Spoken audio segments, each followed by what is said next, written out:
خو څه خلق داسې دی چې د هغوی خیال لري چې دا جي نجدیان یادوي وابیان چې ورته وي خلک. جزیرة العرب کې څه زمانه کې د کفر او د شرک چرچې وي. هلته کې یو انسان پیدا شو محمد بن عبدالوهاب نجدي حنبلی مسله کې لره طبیعت کې لږه سختی وه. هغه د جزیرة العرب نه شرک بالکل ختم کړ. اکثر خلقو دا نه هضمېږي.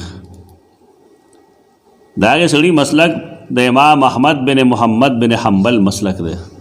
ښه سړی دی لیکن دا ښکاره چې یو ځای کې شرک او کفر کېږي د هغې خلاف به سختۍ سره اقدام کولی شي. هغه سره اختیار راغی او خپل اختیار هغه استعمال کړ. خلق د هغه دشمنان شو.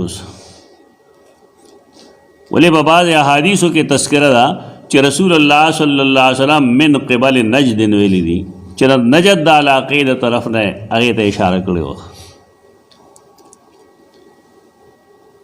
بیا ګوري نه وي دا سړی هلته پیدا شوی. زمونږ دا بشمېره دیوبندیان هم دا قسمه خبرې کوي. بریلیان یې خو کوي خو دیوبندیان یې هم کوي. یو نیک سړی دی زمونږ هغه سره څه تعلق نشته نه په عقیده کې نه په عمل کې نه په اتباع کې لیکن نیک سړی د شرک خلاف هغه مقاومت کړی کوشش یې کړی. په دې وجه موږ وایو دا قول هم غلط دی. نجد دوه دي. یو هغه نجد دی کوم چې حجاز مقدس کې دی. هغه د مسجد نبوي نه مشرق ته نه راځي. دا دروغ وایي دا خلک. یو هغه نجد دی کوم چې د مسجد نبوي نه مشرق ته راځي عراق ته راځي. هغه هم دغه علاقې دي دا کومې چې مونږ ذکر کوو. بحرین دی یمامه ده د عراق د علاقې دي. دا تر ډېر لرې پورې فارسه پورې دا کومې علاقې چې راځي ایران پورې د رسول الله صلی الله علیه وسلم مراد دغه دی چې دلته به د شیطان ښکرې پیدا کېږي.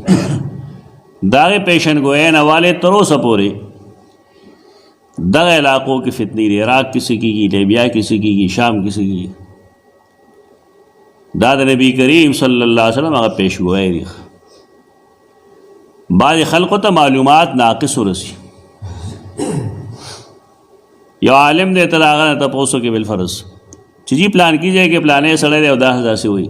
هغه تا ته وایي چې دی خو ښه سړی نه دی خراب سړی. او دې سړي چې کومه خبره وکړه دی ستا د معلوماتو په بنیاد وکړه. اوس که تا دروغ ویلي نو بیا یعنې هغه سړی هغه شانتې نه وي. تا د ځانه یو خبره کړي او د هغې په بنیاد هغې سړي خبره کړي تا ته هغې عالم د هغې ذمه دار هغه نه دی ته یې تا غلط بیاني کړی. د دې غلط بیانۍ ډېر خلک متاثر شي. لکه علامه شامي د دې نه متاثر شوی دی. د هغه لیکلي چې عبدالوهاب نجدي ښه سړی نه و. دا خراب سړی و. مسلمانانو ته به یې کافر ویل. زمونږ علاقه کې چې کوم علما دي نو هغوی د شامي دا عبارت راخلي او خلقو ته ښیي چې دې کې جي لیکلي دي. بیا ستا تپوس کو دا تحریک چې چا چلو د هغه عبدالوهاب نوم و که د هغه د پلار نوم عبدالوهاب و؟ د هغې سړي نوم خو محمد دی. محمد کوم چې د عبدالوهاب زوی دی موږ د هغه باره کې خبرې کوو. عبدالوهاب باره کې خبرې نه کوو. د دې پراپیګنډې نه څه زمانه کې د دیوبند علما متاثر شوي.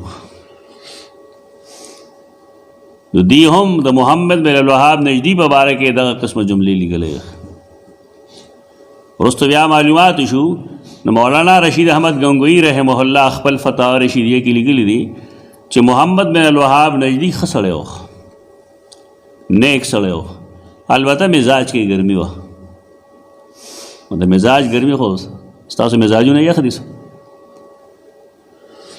د مزاج ګرمي خو هر چا نه سبا بلډ پریشر یې هائی بلډ پریشر دی مچ پپو دوایې نه پرېږدي. نو په دې باندې مونږ سړی د اسلام نه بهر کو. تر دې پورې چې المحند او المفند کې هم داسې قسمه خبرې لیکلې. وروسته بیا مولانا منظور احمد نعمانی رحمت الله تعالی علیه او زمونږ د استادانو استاد شیخ الحدیث مولانا حسین احمد مدنی رحمت الله تعالی علیه هغوی په دې کار وکړو ځکه چې هغوی ته حالات معلوم شو چې خبره داسې نه ده. هغې کتابونه ولیکل او وی لیکل چې دا محض دروغ دی او پراپیګنډه ده. خو زمونږ خلک ناواقفه دی، تر اوسه پورې ولګیا یو یتلو قرن شیطان دا لګي په چا باندې؟ په محمد الوهاب نجدي باندې. دا ظلم دی. مسلمان ته شیطان ویل، مسلمان د دې پیشنګوی مستحق ګڼل، دا هغه سړی کوي چې په خپله مسلمان نه وي. مسلمان د مسلمان احترام کوي. زمونږ هزارها اختلافات وي خلقو سره، لیکن چې کله هغه مسلمان دی نامسلمان دی. د اختلاف په بنیاد باندې یو مسلمان ته کافر ویل دا جایز نه دی. بارکیف نور فتنې هم دغه علاقه کې نن سبا هم پیدا کېږي او مخکې هم پیدا کېږي.